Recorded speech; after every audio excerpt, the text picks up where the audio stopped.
Urdu cover के मुआजिज दोस्तों, जिस कबर पर आप जूते पड़ते हुए देख रहे हैं, ये कबर एक मुसलमान की है और ये भारतीय पंजाब में वाक़ है। इस कबर पर जूते मारने वाले सिख यात्री हैं जो यहाँ मौजूद गुरुद्वारे की ज़ियारत करने के लिए आए हैं। आखिर एक मुसलमान की कबर की बेहुरमती क्यों की जा रही है और इसके पीछे की कहानी क्या हो सकती है?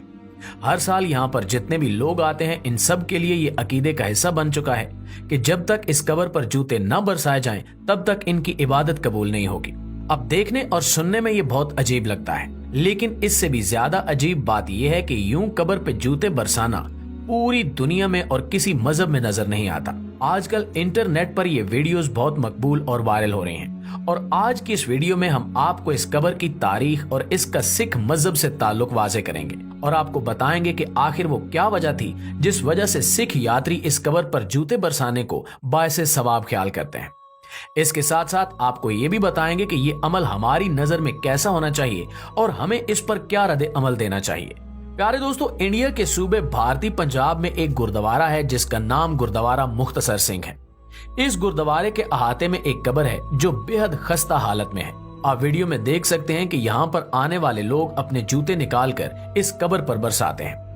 यहाँ पर आने वाले हर यात्री पे लाजिम है कि वो इस कबर पर कम से कम 5 जूते जरूर मारे ताकि उसकी इबादत कबूल हो सके। सिख मजहब की लिखी हुई किताब ग्रंथ साहब के मुताबिक ये कबर एक मुसलमान मुगल ओहदेदार नूरुद्दीन की है। ये वाकया 17वीं सदी का है जब एक मुगल ओहदेदार भेष बदलकर और सिख मजहब का एक पैरोकार बनकर सिखों के 10वें गुरु गोबिंद सिंह का मोतमद बना हुआ था। यहाँ पर हम आपको ये बताते चलें कि सिख धर्म के मुताबिक इनके 10 गुरु हैं और गोबिंद सिंह इनके 10वें और आखिरी गुरु थे, जिसके बाद गुरु आने का ये सिलसिला खत्म हो गया और सिख मजहब के पैरोकार इन्हीं 10 गुरुओं की पूजा करते हैं। ये लोग एक अल्लाह पर ईमान भी रखते हैं जिसे ये सच्चे बादशाह के नाम से पुकारते हैं। वक्त के साथ साथ सिख धर्म में भी शिरकिया अकायद और रसूम दाखिल हो चुके हैं जिसमें ये अपने 10 के 10 गुरुओं को खुदाई मामलात में दखील समझते हैं। प्यारे साथियों, मुगलिया सल्तनत की हुक्मरानी के दौरान सिखों और मुगलों की बेशुमार जंगें हुई। गो के दरमियान में कहीं कहीं इनके दरमियान सुलह नामे भी तहरीर किए जाते रहे, लेकिन इसके बावजूद सिखों और मुगलों की आपसी लड़ाइयां चलती रहीं।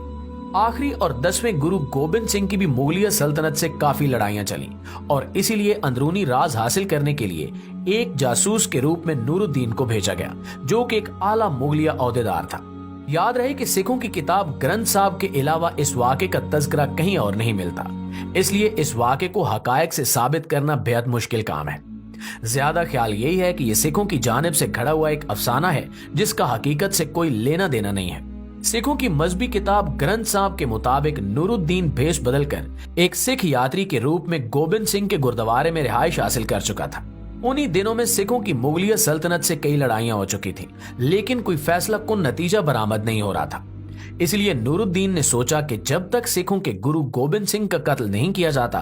तब तक इस सारी लड़ाई का किसी फैसले के नतीजे पर पहुंचना बहुत मुश्किल होगा और उसने सिख गुरु गोबिंद सिंह को कत्ल करने का बेड़ा उठा लिया। सिख धर्म की मजहबी किताब ग्रंथ साहब और दीगर रिवायात के बकौल उस वक्त सिखों के 10वें गुरु गोबिंद सिंह अपनी इबादत में मसरूफ थे। जब नूरुद्दीन जो एक सिख यात्री के रूप में था, उसने अपनी तलवार निकाली और पीछे से आकर गुरु गोबिंद सिंह को कत्ल करना चाहा और उन पर वार किया। सिख रिवायात के मुताबिक गुरु गोबिंद सिंह तमाम मामलात से बाखबर थे और नूरुद्दीन की हकीकत को भी जानते थे, इसलिए वार करते ही गुरु गोबिंद सिंह एक साइड पर हो गए और उन्होंने इसका वार रोक लिया। इसके बाद इन्होंने अपने हाथ में पकड़े हुए धाती बर्तन को नूरुद्दीन के सर पर पूरी ताकत से मारा, जिसकी ताब न लाते हुए नूरुद्दीन मौके पर ही मर गया। इस वाक़े पे गुरु गोबिंद सिंह ने नूरुद्दीन को बद्दुआ दी कि सामने से हमला करने वाले इज्जतदार होते हैं, लेकिन पीठ पीछे से हमला करने वाले को किसी भी सूरत बर्दाश्त नहीं किया जा सकता। तुम्हारी कब्र को कयामत तक जलीलो रुस्वा किया जाता रहेगा और यही तुम्हारी सजा होगी। गुरु गोबिंद सिंह की इस बद्दुआ को ग्रंथ साहब में भी लिखा गया है और दीगर रिवायात के मुताबिक भी ये बद्दुआ कबूल हुई और नूरुद्दीन की कब्र को उसी गुरुद्वारे के अहाते में बनाया गया। इसके बाद गुरु गोबिंद सिंह की जानिब से हर सिख यात्री पर यह लाजिम करार पाया कि वो जब भी इस गुरुद्वारे की जियारत को आए तो नूरुद्दीन की कब्र पर 5 जूते जरूर मारे, क्योंकि ये सिख धर्म का बागी और जासूस था जिसने उनके 10वें गुरु गोबिंद सिंह की पीठ पर वार करने और उन्हें कत्ल करने की कोशिश की थी। वक्त के साथ साथ ये तमाम मामलात तारीख की गर्द में गुम हो गए, लेकिन ये रिवायत सीना बसीना चलती रही और आज भी भारतीय पंजाब में रहने वाले सिख इस रिवायत को सीने से लगाए हुए हैं। हम एक बार फिर आपको बता दें कि ये तमाम के तमाम मामलात सिखों की अपनी मजहबी किताब ग्रंथ साहब के बकौल दुरुस्त हैं, लेकिन मुगलिया सल्तनत के रिकॉर्ड और दीगर तमाम आसार शवाहिद से नूरुद्दीन नामी किसी भी ऐसे अहदेदार का जिक्र नहीं मिलता जिसे सिखों की जासूसी के लिए भेजा गया हो और उसने सिख गुरु गोबिंद सिंह को कत्ल करने की कोशिश की हो। यही वजह है कि बहुत सारे मुहक्किकीन और तज्जिया निगारों के मुताबिक ये कब्र महज एक अफसानवी किस्सा है और नूरुद्दीन नामी ऐसा कोई भी मुसलमान अहदेदार नहीं था जिसकी कब्र किसी गुरुद्वारे के अहाते में बनाई गई हो। प्यारे साथियों, पिछले कुछ अरसे से गुरुद्वारा मुख्तसर सिंह के अहाते में बनी हुई नूरुद्दीन नामी उस मुसलमान मुगलिया अहदेदार की कब्र और इस पर बरसाए जाने वाले जूते और डंडे वायरल हो चुके हैं। मुख्तलिफ सोशल मीडिया प्लेटफॉर्म्स पर मौजूद इन वीडियोस पे हमारे मुसलमान भाइयों के मुख्तलिफ कमेंट्स देखने को मिलते हैं। हमारे मुसलमान भाई इस अफसाने को सच मानकर एक मुसलमान की कब्र की बेहरमती समझते हुए सिखों को बेहद लानत मलामत करते हैं और निहायत नाजेबा कमेंट्स भी करते हैं। अब तक किसी ने भी इस मामले की तहकीक करना गवारा नहीं किया, लेकिन हमारी तहकीक के मुताबिक ऐसे किसी भी मुसलमान अहदेदार का कोई वजूद नहीं था जिसे सिखों की जासूसी करने के लिए भेजा गया हो और उसने इस कोशिश में अपनी जान दे दी हो। इसलिए हमें चाहिए कि इस मामले की हकीकत समझें और अपने आप को जज्बात के हवाले न करें।